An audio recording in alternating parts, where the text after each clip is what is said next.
O anúncio veio logo depois que a mamãe terminou de cortar o pernil de Natal. Estávamos todos sentados ao redor da mesa de jantar de Mogno na casa que havia sido o nosso lar familiar por 23 anos. A ampla casa colonial onde eu cresci, onde as manhãs de Natal já foram mágicas, onde os jantares em família significavam algo além de guerra estratégica. Meu irmão Carlos pousou o copo de vinho e pigarreou como se fosse fazer um brinde. Em vez disso, ele soltou o que claramente achava ser um golpe de misericórdia. Sofia, precisamos falar sobre a sua situação de moradia. Eu levantei os olhos do prato, onde eu estava cortando cuidadosamente o meu pernil em pedaços precisos. Um hábito nervoso que desenvolvi durante as reuniões familiares. O que tem isso? Esta casa pertence à família agora. A mamãe e o papai estão envelhecendo e precisam do espaço para quando se aposentarem. Você tem morado aqui sem pagar aluguel por 2 anos e, honestamente, está na hora de você encontrar o seu próprio lugar. A mamãe assentiu solenemente. Achamos que seria bom para você, querida. Você precisa aprender a ser independente. O papai se juntou. O Carlos tem olhado o mercado imobiliário e esta casa valorizou significativamente. Poderíamos usar o espaço de forma mais eficiente. Eu larguei o garfo. Usar o espaço de forma mais eficiente. Bem, o Carlos continuou, claramente se animando com o discurso ensaiado. A Jéssica e eu estamos planejando ter filhos em breve, e esta casa tem aquele quarto perfeito para o berçário no andar de cima. Além disso, com os problemas no joelho do papai, eles realmente deveriam morar em um só andar. Faz sentido para todo mundo. Todo mundo exceto eu, aparentemente. Então, vocês querem que eu saia para que vocês possam se mudar? Não é sobre querer, disse a mamãe naquele tom cuidadoso que ela usava quando tentava soar razoável. É sobre o que é prático. Você tem 31 anos, Sofia. A maioria das pessoas da sua idade tem a própria casa. E o Carlos tem 34 anos, com uma carreira de verdade e uma esposa, acrescentou o papai. Ele está em uma posição melhor para nos ajudar a manter este lugar. O subtexto era claro. O Carlos tinha um emprego de verdade como consultor financeiro, enquanto eu era só a filha que trabalhava com computadores e nem conseguia manter um namorado tempo suficiente para casar. Na mente deles, eu era a decepção da família que estava se aproveitando da generosidade deles. O que eles não sabiam era que eu tinha pago todos os impostos sobre a propriedade desta casa nos últimos 3 anos. O que eles não sabiam era que, quando o papai teve o ataque cardíaco 2 anos atrás e as contas médicas começaram a se acumular, eu as paguei discretamente. O que eles não sabiam era que a decisão generosa deles de me deixar morar aqui sem aluguel era, na verdade, eu permitindo que eles morassem na minha casa. Então, quando eu preciso sair? Perguntei calmamente. Bem, achamos que o ano novo seria razoável, disse o Carlos. Isso te dá 1 semana para encontrar algo. 1 semana para encontrar um novo lugar durante as festas de fim de ano, em um mercado onde aluguéis decentes eram escassos e caros. Era um prazo projetado para me fazer entrar em pânico, para me fazer implorar por mais tempo, para me colocar em uma posição onde eu ficaria grata por qualquer migalha de consideração que eles jogassem no meu caminho. Em vez disso, eu peguei o meu celular. O silêncio ao redor da mesa foi imediato e desconfortável. Na nossa família, ligações durante o jantar eram consideradas rudes, mas eu aparentemente já tinha passado do ponto de me preocupar com as regras deles. Quem você está ligando? Perguntou a mamãe. Eu levantei um dedo enquanto a linha conectava. Serviços de Segurança Martins. Aqui é o David. David, aqui é a Sofia Martins. Preciso de uma equipe na propriedade da Avenida dos Carvalhos imediatamente. Sim, senhorita Martins. Qual é a situação? Invasão de propriedade. Preciso que a família Martins seja escoltada do local dentro de 1 hora. Houve uma pausa. A família Martins, senhora. Isso mesmo. Carlos Martins, Ricardo Martins e Helena Martins. Eles estão atualmente na casa principal e precisam ser removidos. Entendido. Teremos uma equipe aí em 20 minutos. Eu desliguei e coloquei o celular ao lado do meu prato. Depois continuei cortando o meu pernil. O silêncio se estendeu por quase 1 minuto. O Carlos estava me olhando como se eu tivesse crescido uma segunda cabeça. A mamãe parecia confusa e ligeiramente ofendida. O papai estava fazendo aquela coisa de piscar rapidamente quando tentava processar informações que não se encaixavam na visão de mundo dele. Sofia, a mamãe finalmente disse, o que foi isso? Eu chamei a segurança para remover vocês da minha propriedade. Sua propriedade. O Carlos riu, mas soou forçado. Sofia, esta casa está na família há mais de 20 anos. Só porque você tem morado aqui não a torna sua. Na verdade, torna. Eu peguei na minha bolsa uma pasta que eu tinha trazido comigo. Não porque eu tivesse planejado exatamente essa conversa, mas porque eu estava carregando os documentos há semanas, tentando decidir quando e como contar a verdade para eles. Coloquei a pasta na mesa e abri na primeira página, uma escritura de propriedade com o meu nome nela. Esta casa foi vendida para mim há 3 anos, quando vocês deixaram de pagar a hipoteca. O rosto do papai empalideceu. Isso é impossível. Nós nunca deixamos de pagar nada. Papai, vocês pararam de fazer os pagamentos da hipoteca em março de 2021, quando as contas médicas começaram a chegar. Em dezembro, estavam 6 meses atrasados e enfrentando execução hipotecária. Mas nós nos atualizamos, disse a mamãe fracamente. Nós voltamos aos trilhos. Vocês voltaram aos trilhos porque eu comprei a casa do banco e permiti que continuassem morando aqui. Eu tenho feito os pagamentos da hipoteca por 3 anos. Eu virei para a página seguinte, mostrando o acordo de compra entre o banco e a Martins Holdings, Leida. Minha empresa de fachada, R$4.235.000. Foi o que eu paguei para manter esta casa na família, literalmente. O Carlos pegou os papéis e começou a ler freneticamente. Isso tem que ser falso. Você não tem R$4.235.000. Você trabalha em suporte de TI ou algo assim. Eu trabalho em consultoria de cibersegurança. Minha empresa tem contratos com 17 empresas da Fortune 512 agências governamentais. A receita do ano passado foi de R$210 milhões. O número pairou no ar como fumaça de uma vela apagada. R$210 milhões, sussurrou o papai. Isso é receita bruta, não lucro. Mas sim, isso é impossível, disse o Carlos de novo.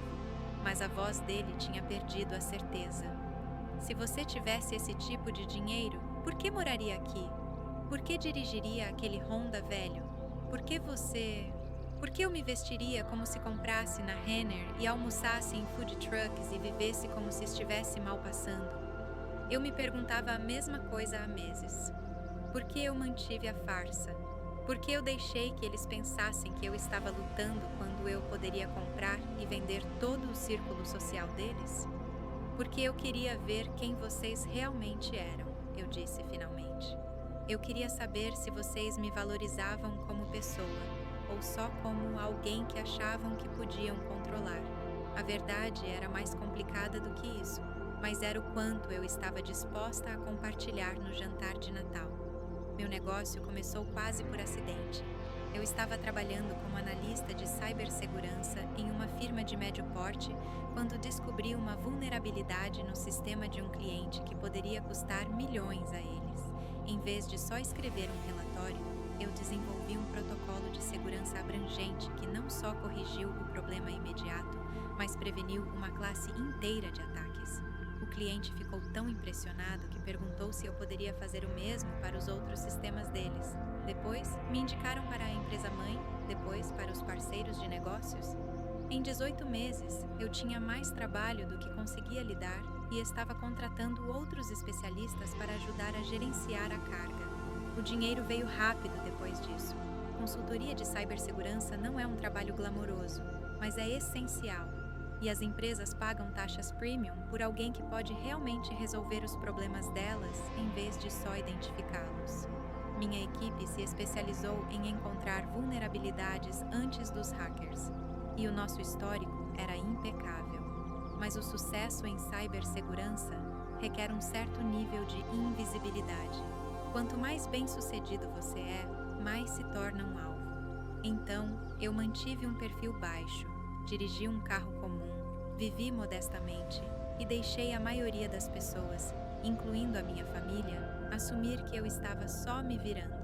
A ironia era que, enquanto eu construía um negócio de milhões, a minha família estava lutando com as despesas médicas do papai e a incerteza econômica que veio depois. Eu poderia ter ajudado abertamente, mas toda vez que eu tentava trazer o assunto das finanças deles, eles desviavam ou me asseguravam que estavam lidando com isso. Então, eu ajudei secretamente. Comprei a casa deles para evitar a execução hipotecária, mas deixei que pensassem que tinham feito um plano de pagamento com o banco. Cobri as contas médicas do papai por meio de um programa de caridade que era, na verdade, só eu assinando cheques. Garanti que o carro da mamãe passasse na inspeção, fazendo o meu mecânico consertar qualquer problema que encontrasse e cobrando em um programa de garantia fictício. Eu me dizia que estava sendo generosa. Olhando para trás, acho que estava sendo covarde. Era mais fácil ajudar das sombras do que ter a conversa sobre o que eu tinha conquistado e como as dinâmicas da nossa família tinham mudado. Mas sentada àquela mesa de jantar de Natal, ouvindo eles planejarem me expulsar da minha própria casa para que o Carlos pudesse se mudar com a esposa e os filhos hipotéticos futuros, eu percebi que a conversa estava atrasada. Sofia, disse a mamãe com cuidado, se você é dona desta casa, por que não nos contou? Quando eu teria contado? Quando vocês perguntaram sobre o meu trabalho e eu disse consultoria de cibersegurança, e vocês disseram que soava legal, querida, e mudaram de assunto? Quando o Carlos fazia piadas sobre eu ser a geek de computadores da família? Quando vocês assumiram que eu estava morando aqui porque não podia pagar o meu próprio lugar? Nós não assumimos, o papai começou. Papai, você literalmente acabou de me dizer que a maioria das pessoas da minha idade tem a própria casa. Você disse que o Carlos estava em uma posição melhor para manter este lugar. Vocês passaram 3 anos pensando que eu era um fardo financeiro em vez de a pessoa que os mantinha financeiramente à tona. O Carlos ainda estava olhando para a escritura de propriedade como se pudesse fazê-la desaparecer só com força de vontade. Mesmo se isso for real, ele disse, você não pode simplesmente nos expulsar. Nós moramos aqui. Nós temos direitos. Na verdade, vocês não têm. Vocês têm morado aqui como meus convidados por 3 anos. Eu nunca cobrei aluguel, nunca assinei um contrato de locação, nunca estabeleci qualquer tipo de arrendamento formal. Legalmente, vocês são visitantes que excederam a estadia. A campainha tocou. Deve ser a segurança, eu disse, me levantando. O David é sempre muito pontual. Eu fui até a porta da frente e a abri para encontrar 3 homens com uniformes pretos, com os patches dos serviços de segurança Martins nos ombros. O David era um ex-policial que eu contratei para lidar com a segurança das operações do meu negócio. A equipe dele fornecia proteção para clientes de alto valor e lidava com situações sensíveis com discrição. Boa noite, senhorita Martins. Você tem uma situação de invasão de propriedade. 3 indivíduos na sala de jantar. Eles foram pedidos para sair e se recusaram. Entendido. Você quer que eles sejam removidos imediatamente ou prefere dar tempo para recolherem os pertences? Eu considerei isso. Parte de mim queria vê-los correndo para empacotar as coisas em 20 minutos, para sentir o mesmo pânico que eles tentaram impor em mim com o prazo de Ano Novo. Mas isso me tornaria tão mesquinha quanto eles. Dê a eles até amanhã à noite. Eles podem levar o que pertence a eles pessoalmente, mas os móveis e itens da casa ficam com a casa. E sobre os veículos na garagem? O BMW e o Mercedes podem ir, o Honda fica. É meu. O David assentiu e caminhou em direção à sala de jantar. Eu o segui, curiosa para ver como a minha família lidaria com ser expulsa do próprio jantar de Natal. Os 3 guardas de segurança preencheram a porta da sala de jantar, a presença deles mudando imediatamente a energia no ambiente. O Carlos começou a se levantar, o peito estufado como se fosse desafiá-los. mas a Jéssica pegou o braço dele e o puxou de volta para baixo. Senhor e Senhora Martins, disse o David educadamente. Eu sou o David Chen, dos Serviços de Segurança Martins. Vocês estão atualmente invadindo propriedade privada e precisam desocupar o local. Isso é ridículo, disse o papai, mas a voz dele não tinha mais a autoridade de antes. Esta é a nossa casa, senhor. De acordo com os registros de propriedade, esta casa pertence a Martins Holdings Limitada. A senhorita Martins é a representante autorizada dessa empresa e solicitou a remoção de vocês. A mamãe me olhou com algo próximo ao desespero. Sofia, querida, com certeza podemos resolver isso. É Natal. Mamãe, há 30 minutos vocês estavam planejando me expulsar até o ano novo. O que mudou? Nós não sabíamos. Vocês não sabiam porque nunca perguntaram. Vocês fizeram suposições sobre a minha vida, as minhas capacidades, o meu valor para esta família, e com base nessas suposições, decidiram que eu era descartável. O Carlos finalmente encontrou a voz de novo. Tudo bem, vamos dizer que você é dona desta casa. Vamos dizer que você tem algum tipo de negócio. Isso não te dá o direito de destruir a nossa família. Eu não estou destruindo nada, Carlos. Eu estou estabelecendo limites. Vocês queriam me tirar desta casa, então estou concedendo o desejo de vocês. A única diferença é que são vocês que estão saindo. Onde nós deveríamos ir? O mesmo lugar onde vocês esperavam que eu fosse. Descubram. O David deu um passo à frente. Vocês têm até às 18 horas de amanhã para removerem os pertences pessoais. Depois disso, qualquer coisa restante na propriedade será considerada abandonada. A família ficou sentada em silêncio atordoado enquanto a equipe de segurança saía. Eu permaneci de pé, olhando para baixo para as 3 pessoas que me criaram, que moldaram a minha compreensão de lealdade familiar e amor, que acabaram de demonstrar que a versão delas de ambos era inteiramente condicional. Sofia, disse o papai baixinho, acho que precisamos ter uma conversa mais longa sobre tudo isso. Acho que essa conversa está atrasada há uns 3 anos. Eu subi para o meu quarto na minha casa e comecei a empacotar. Não porque eu estivesse saindo, mas porque queria organizar os meus pertences e decidir o que pertencia à minha vida antiga e o que pertencia ao que viria em seguida. Da minha janela, eu podia ver o Carlos e a Jéssica carregando malas no BMW deles. A mamãe e o papai se moviam mais devagar, levando caixas para o Mercedes com os movimentos cuidadosos de pessoas que de repente envelheceram uma década em uma noite. Pela manhã, eles tinham ido embora. A casa parecia diferente sem eles. Não exatamente vazia, mas mais limpa de alguma forma, como se um peso tivesse sido levantado. Eu passei o dia caminhando pelos cômodos que sempre foram nossos e agora eram definitivamente meus, tentando decidir o que eu queria manter e o que precisava mudar. A ligação veio naquela noite. Sofia, estamos ficando no apartamento do Carlos por enquanto, mas precisamos conversar. Estou ouvindo. Eu tenho pensado no que você disse ontem à noite sobre nós não perguntarmos, não sabermos sobre a sua vida, e acho que você está certa.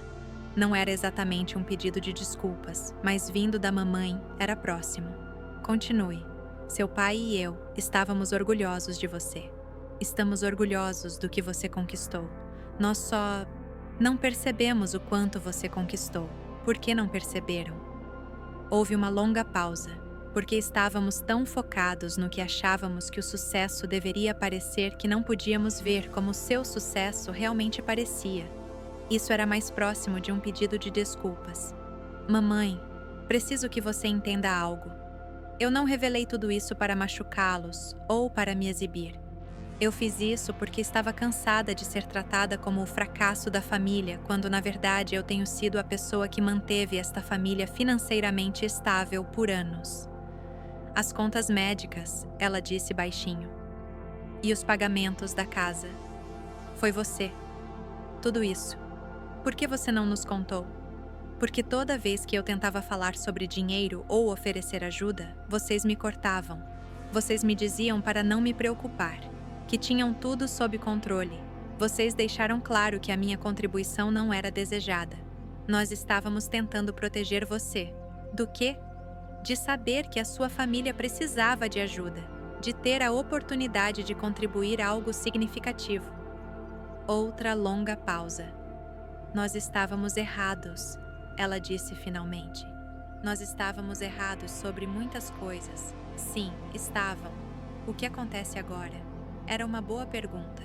Eu tinha gasto tanta energia na revelação e no confronto que não tinha realmente pensado no que viria depois. Agora nós descobrimos que tipo de relacionamento nós realmente queremos ter. Um baseado em quem nós realmente somos em vez de quem achamos que deveríamos ser. E a casa é minha. Tem sido minha por 3 anos. Se vocês quiserem morar aqui, podemos discutir termos reais com conversas reais sobre expectativas e limites.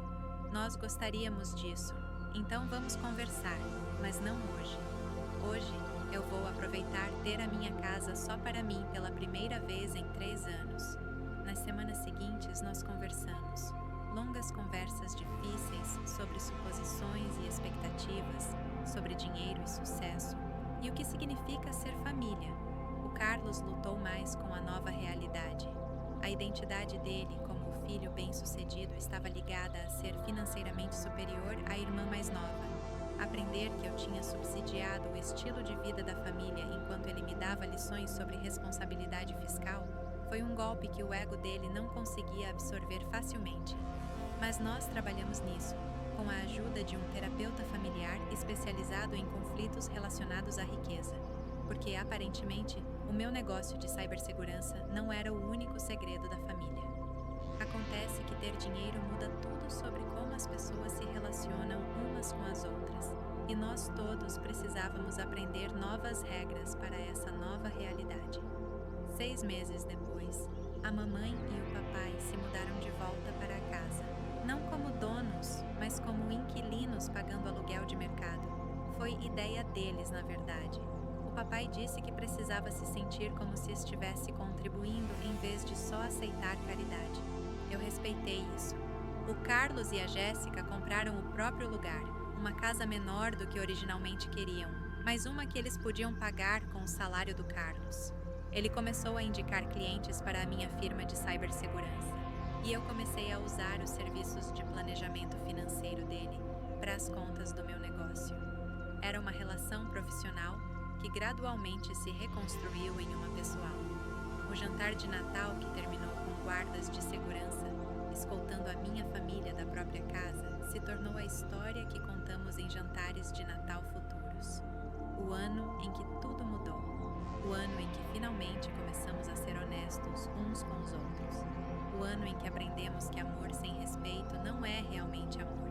E todo Natal desde então, quando nos sentamos ao redor daquela mesma mesa de mogno no que agora é inequivocamente a minha casa, nós nos lembramos que os melhores presentes não são os que você desembrulha.